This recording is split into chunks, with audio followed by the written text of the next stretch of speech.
இன்றைக்கான mini vlog பார்க்கலாமா? கட்டாயம் எல்லார் வீட்லையும் இருக்க வேண்டிய ஒரு பொடி தான். ஆல்ரெடி நம்ம சேனலில் உளுந்தம்பொடி எப்படி செய்கிறது அப்படின்றத அப்லோட் பண்ணியிருக்கேன். பார்க்காதவங்க கண்டிப்பாக செக் பண்ணி பாருங்கள். இன்றைக்கி கருவேப்பிலை பொடி எப்படி செய்கிறதுன்னு பார்ப்போமா?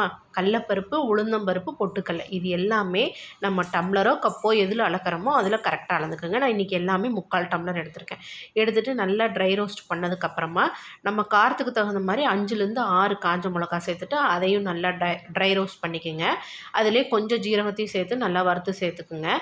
இப்போ 5, 6 பூண்டு பல்லை வந்துட்டு தோல் உளிக்காமல் கொஞ்சம் எண்ணெய் விட்டு வறுத்து எடுத்துக்கணும். அதையும் வறுத்து எடுத்ததுக்கப்புறமா அதிலே வந்துட்டு ஒரு 1/2 இன்ச்சு புளி அதையும் நல்லா வறுத்து அதில் சேர்த்துக்குங்க.